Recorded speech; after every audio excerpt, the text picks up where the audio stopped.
tungkol po sa yung ayuda, yung ayuda rin nga itong tawagin, yung 20 pesos per kilo na ibibigay. Bakit ang tanong, napakalaking tanong, na bakit sa Visayas lamang? Ladies and gentlemen, kalalabas lang po ng survey result ng SWS at lumalabas po na pinakamaraming mahirap sa bansa ay nasa Mindanao. Bakit wala sa Mindanao? Yan ang po ang unang tanong. Titingnan niyo po yung ano dito, yung datos na pinalabas ng SWS.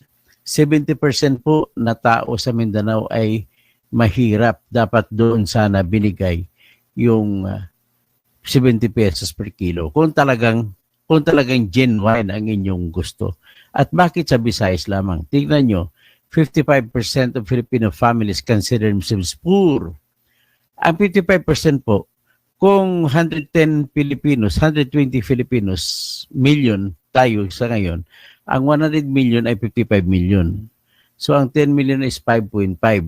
Dalawang 5.5, 11 po, 11 plus 50. So 61 million po ang gutom sa buong Pilipinas.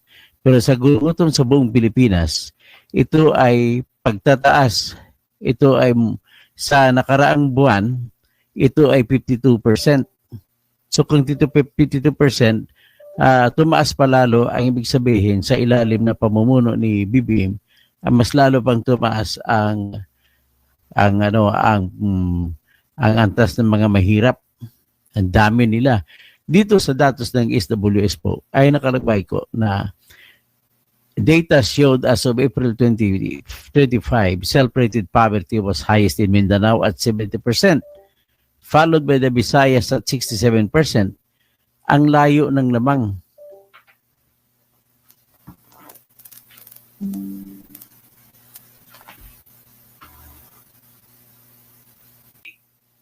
%67% lang ang mahirap sa Visayas. So, 70% sa Mindanao. Kung i-translate mo yan, 70% sa Mindanao at 67% sa Visayas. So, that means to say, kung divided by 3 mo, ang populasyon na 120, 40 million. So, 7 times 4, that is 280. 7 times 4, di 28. So, 28 billion ang gutom sa Mindanao. Tapos halos ganun din sa Visayas. Pero mas mataas sa Mindanao. Ang tanong, bakit sa Mindanao lang ang pagbebenta ng 20 pesos per kilo? Walang maliwanag na sagot po na ibinigay ang mga opisyal ni Bongbong Marcos. Sinasabi nila una, mas marami daw kasi umaapaw na ang stocks ng NFA sa Visayas. So, kung umaapaw ang stocks sa Visayas, bakit umaapaw? Ang unang tanong.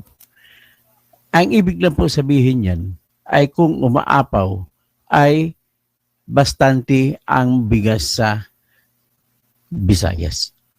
Kung bastante ang bigas sa Visayas, huwag mo naman sabihin sa akin na hindi bumibili ng bigas sa taga-Visayas kaya napupuno po yung stock house, mga warehouse ng NFA. Bakit puno? So, yan po ang tanong, malaking katanungan nila. Walang bumibili. Ibig sabihin kung walang bumibili, maraming pambili ang mga taga-Visayas. Kahit sabihin natin na 67% ang mahihirap sa kanila.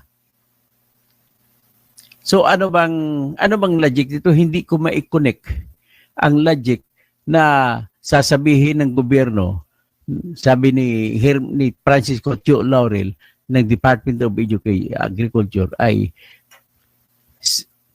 umaapaw kasi ang bigas sa umaapaw ang bigas daw sa NFA, sa lahat ng NFA warehouse sa Visayas. Paano naman sa Luzon? Umaapaw rin ba? Hindi umaapaw?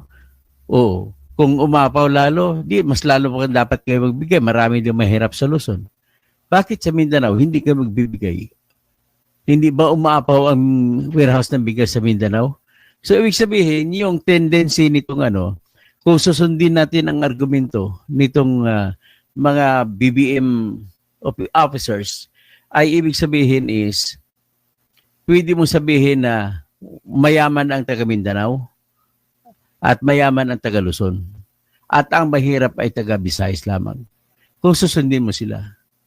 Pero kung titingnan mo sa kategorya sa survey kung saan mataas ang eleksyon, mababa po mababa po yung resulta ng survey nila doon sa Visayas. Yan ang pinakakwat. Pero mas pinakamababa sila sa Mindanao. Kaya lang po ang tingin nila sa Mindanao ay hindi nila kayang baliktarin. Kasi ang katotohanan ng buhay dyan ay 70% din, mahigit pa sa 70% ang buboto sa lahat ng iniindurso ng mga Duterte. Yan po ang katotohanan.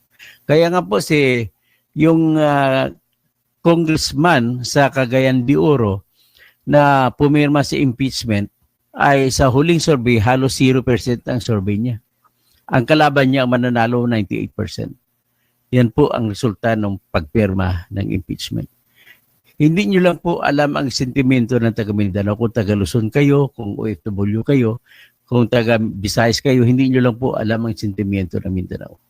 Ako po taga Mindanao kasi ako kaya alam ko.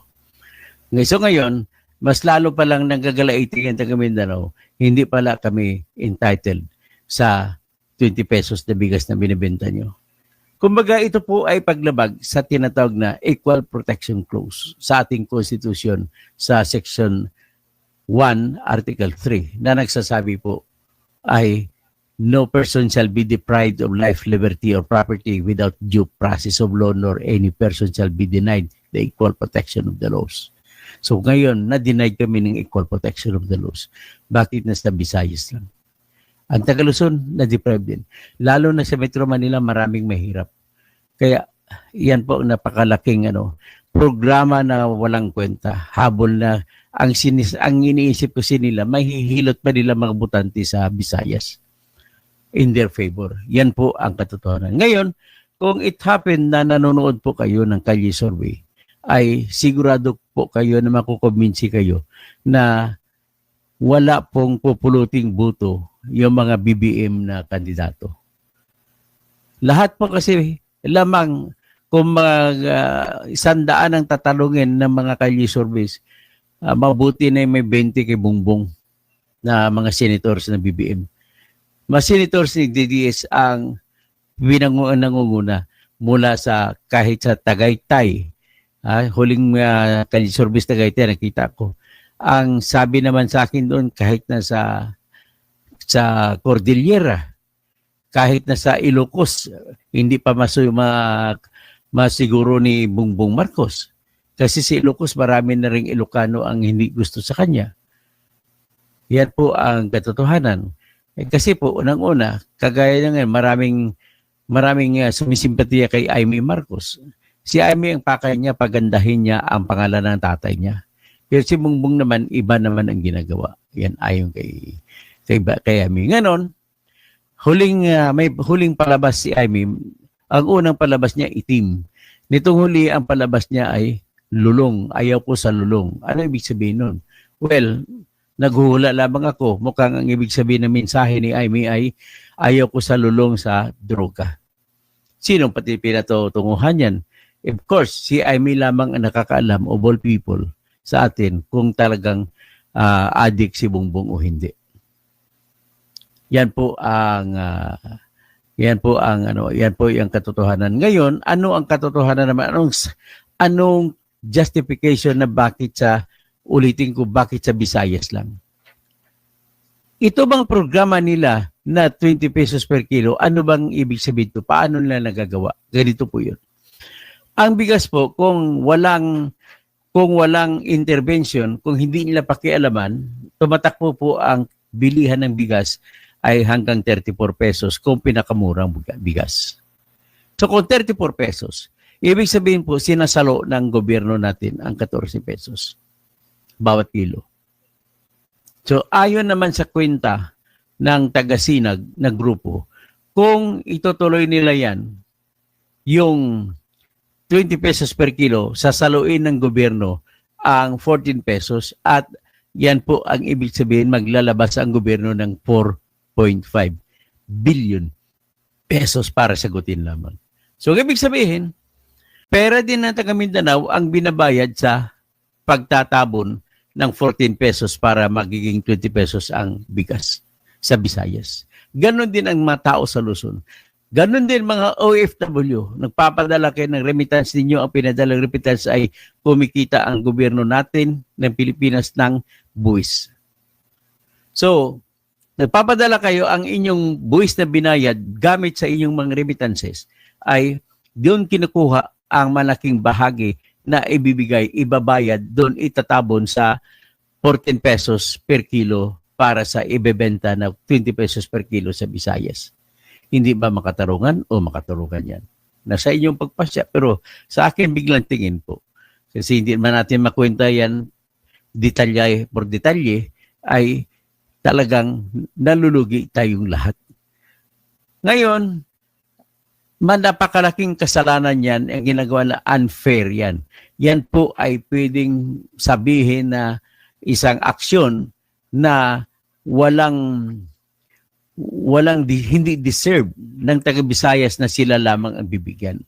Bagkus, pwede mo sasabihin na yun ay nagdulot ng hindi rin deserve na sakit sa mga taga-Mindanao at taga-Luzon, lalo na taga-Metro Manila, kung saan mas marami ang mahihirap. So, iyan po ang pag-asa. Ngayon, ang tanong dyan, hanggang saan tatagal yan? Kasi yung 5 na araw hanggang election day yun. Magbebenta sila hanggang election day. So, anong ipakay niyan? Wala nang iba kundi pang-election lang. Kasi pagtapos ng election, wala na yan. Ngayon, namimili sila saan sila magbibigay ng bigas. Sa Visayas o Mindanao. So, ulitin ko, iniisip nila mas madali nilang hilutin ang utak ng mga taga-Visayas. Kumbaga, iniinsulto po nila mga Bisaya na iniinsulto na madali lang kayo, ang ilong ninyo ho, ganun-ganun din. Ganun po ang epekto niyan. Ngayon, pag tinignan mo sa mga Luzon, parang sinisipa, parang iniiwanan na kayo ni Bongbong Marcos. Di wag nyo na rin iboto lahat ng mga niyan, lahat ng mga kandidato ni Bongbong, bakit sa Visayas lang sila magbibigay? Ang isa pa, ang nakita ko ay kung ganun ang mangyari na tingnan mo, wala po kasiguruhan na yung programa na yun ay tuloy-tuloy at pangmatagalan. Bakit ko nasasabi? Una, kulang po ng pera natin. Maubos lang po yung pera ng kaban ng bayan natin kung diyan mo itututok sa bigas. Ngayon, ipakita ko po sa inyo yung isang ang katibayan na kung saan ay binenta nagsimula pa sila ng 2023. O ito, 2023. Ipakita ko sa inyo yung 2023 na bentahan si Martin Romualdez. Tambalos-los pa nagbebenta. Ayan. Kaya, yan. Yan na lang.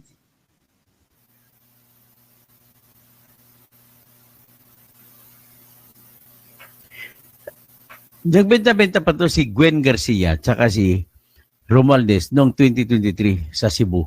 Ayan.